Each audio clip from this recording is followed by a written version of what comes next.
കേരള രാഷ്ട്രീയത്തിൽ വലിയ ഗുരുതരമായ പ്രത്യാഘാതങ്ങൾ ഉണ്ടാക്കാൻ പോകുന്ന വാർത്തകളാണ് പുറത്തു വന്നിട്ടുള്ളത്. ഞങ്ങളേറെ കാലമായി കേരളത്തിലെ ജനങ്ങളോട് പറഞ്ഞുകൊണ്ടിരുന്ന ഒരു രാഷ്ട്രീയ യാഥാർത്ഥ്യം ഇന്ന് മറനീക്കി പുറത്തു വന്നിരിക്കുകയാണ്. കഴിഞ്ഞ നിയമസഭാ തെരഞ്ഞെടുപ്പ് ഘട്ടം മുതൽ കേരളത്തിൽ വളരെ പരസ്യമായ രാഷ്ട്രീയ ബന്ധം BJPയും CPMും തമ്മിൽ നിലനിൽക്കുന്നുവെന്നും പല കാര്യങ്ങളിലും BJPയും CPMും തമ്മിൽ ഒത്തുതീർപ്പ് നടക്കുന്നുവെന്നും ഞങ്ങൾ പറഞ്ഞിരുന്നു. ഇതിനെല്ലാം ആക്ഷേപിച്ചും പരിഹസിച്ചും തള്ളിക്കളയുകയാണ് മുഖ്യമന്ത്രിയും CPMും ചെയ്തുകൊണ്ടിരുന്നത്. എന്നാൽ ഇന്ന് അതിൻ്റെ യാഥാർത്ഥ്യം സത്യം വെളിയിൽ വന്നിരിക്കുകയാണ്.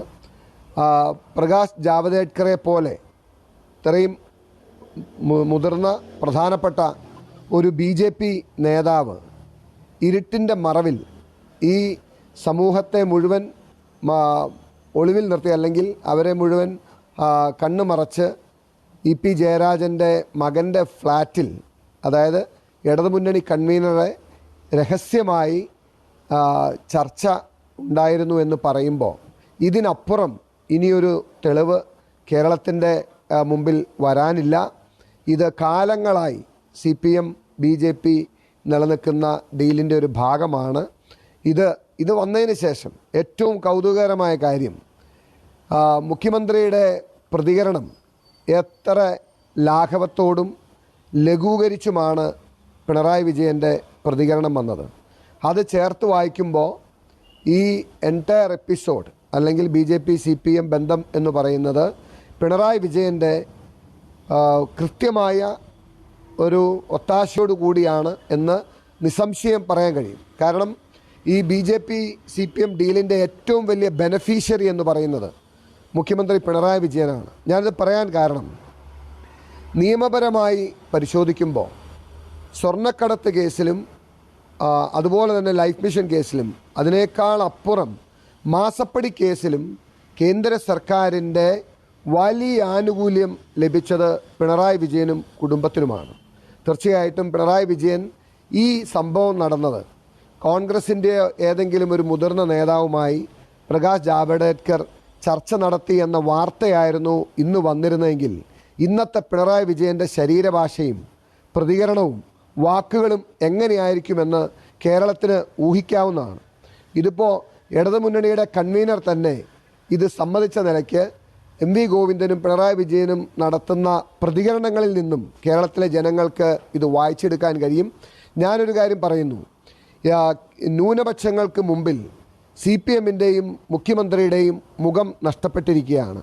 ഒരു കാരണവശാലും CPMനെയോ മുഖ്യമന്ത്രിയോ കേരളത്തിലെ ന്യൂനപക്ഷങ്ങൾക്ക്, പ്രത്യേകിച്ച് മുസ്ലിം ജനവിഭാഗത്തിന് വിശ്വസിക്കാൻ കഴിയില്ല എന്ന് ഇന്നത്തെ സംഭവം തെളിയിച്ചിരിക്കുന്നു. കഴിഞ്ഞ കാലങ്ങളിൽ മുഖ്യമന്ത്രി പിണറായി വിജയൻ വിശേഷിച്ച് നടത്തിയിരുന്ന തീവ്രമായ മുസ്ലിം പ്രീണനം എന്തിനു വേണ്ടിയായിരുന്നു എന്ന് ഇപ്പോൾ മനസ്സിലായി. കാരണം പിന്നാമ്പുറത്ത് നടത്തുന്ന ഈ കച്ചവടത്തിൻ്റെ, ഈ ഡീലിൽ നിന്നുള്ള കുറ്റബോധം മറയ്ക്കുന്നതിന് വേണ്ടിയാണ്, അല്ലെങ്കിൽ അത് ഒളിച്ചു വെക്കുന്നതിന് വേണ്ടിയാണ് ഈ തീവ്രമായ മുസ്ലിം പ്രീണനം CPMും മുഖ്യമന്ത്രി നടത്തിക്കൊണ്ടിരുന്നത്. ഇത് ന്യൂനപക്ഷങ്ങളെ കബളിപ്പിക്കുന്ന ഒരു പണിയായിരുന്നു. ഇനി ഒരു കാരണവശാലും കേരളത്തിലെ ന്യൂനപക്ഷം CPMനെയോ മുഖ്യമന്ത്രിയോ വിശ്വസിക്കില്ല. കാരണം ഈ ഒരു വാർത്ത പുറത്തു വന്നിട്ട് അതിനോട് CPM സംസ്ഥാന സെക്രട്ടറിയുടെയും മുഖ്യമന്ത്രിയുടെയും പ്രതികരണങ്ങളിൽ നിന്ന് തന്നെ വളരെ വ്യക്തമാണ് ഇത് CPM എന്ന പാർട്ടിയും മുഖ്യമന്ത്രിയുടെയും അറിവോടുകൂടി നടന്നിട്ടുള്ള ഒരു രാഷ്ട്രീയ കച്ചവടമാണ്. കാരണം പ്രകാശ് ജാവദേക്കർക്ക് അല്ലാതെ ഒരു സാഹചര്യത്തിലും EP ജയരാജനെ കാണേണ്ട സാഹചര്യം ഇതുവരെ പറഞ്ഞിട്ടില്ല. വ്യക്തിപരമായിട്ടുള്ള ഒരു കാര്യങ്ങളോ, അതല്ലെങ്കിൽ ഇപ്പോൾ രാജീവ് ചന്ദ്രശേഖർ ആണെങ്കിൽ റിസോർട്ടുമായി ബന്ധപ്പെട്ടാണ് എന്ന് പറയാമായിരുന്നു. പക്ഷേ ഇത് ഒരു പൊളിറ്റിക്കൽ കോൺസ്പിറസിയാണ്. BJPയുടെ ഏറ്റവും ഉന്നതനായ ഒരു ദേശീയ നേതാവും കേരളത്തിൻ്റെ ഇടതുപക്ഷത്തിൻ്റെ കൺവീനറും രഹസ്യമായി കൂടിക്കാഴ്ച എന്ന് പറയുമ്പോൾ there is nothing more, nothing less. It's A political conspiracy, രാഷ്ട്രീയ ഗൂഢാലോചന. കോൺഗ്രസ്സിനെതിരായിട്ടുള്ള CPMൻ്റെയും BJPയുടെയും രാഷ്ട്രീയ ഗൂഢാലോചനയാണ് നടന്നിരിക്കുന്നത്. ഇത് ഏറെ കാലമായി നടന്നു വരുന്നതാണ്. കേരളത്തിലെ ജനങ്ങൾ വിശേഷിച്ച് കേരളത്തിലെ ന്യൂനപക്ഷം ഇത് തിരിച്ചറിയും.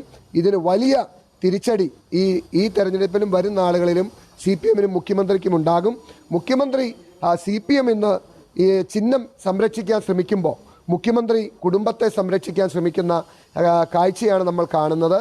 ഇതുപോലെ അധാർമികമായ ഇത്രയും ലജ്ജാകരമായ രാഷ്ട്രീയ പ്രവർത്തനം ഇതിനു മുമ്പ് ഒരു പാർട്ടിയും ഒരു മുഖ്യമന്ത്രിയും ഒരു നേതാവും കേരളത്തിൽ നടത്തിയിട്ടില്ല. ഇന്ന് മുഖം നഷ്ടപ്പെട്ട അവസ്ഥയിൽ നിൽക്കുന്ന CPM-നും മുഖ്യമന്ത്രിക്ക് മറുപടി പറയാൻ കഴിയുന്നില്ല. ഇതിനോട് CPI പോലുള്ള പാർട്ടികളുടെ പ്രതികരണം എന്താണ് എന്ന് അറിയാൻ താല്പര്യമുണ്ട്. അവരും ഈ ഡീലിൻ്റെ ഭാഗമാണോ, അവരും ഇതറിഞ്ഞിട്ടാണോ എന്നുകൂടി വ്യക്തമാക്കണമെന്നാണ് എനിക്ക് ഈ ഘട്ടത്തിൽ പറയാനുള്ളത്. 100% ഇത് ജനങ്ങൾക്ക് മുമ്പിൽ തുറന്നു കാണിച്ച് CPM എന്ന രാഷ്ട്രീയ കാപട്യത്തെ കേരള ജനതയ്ക്ക് മുമ്പിൽ ഞങ്ങൾ എക്സ്പോസ് ചെയ്യും.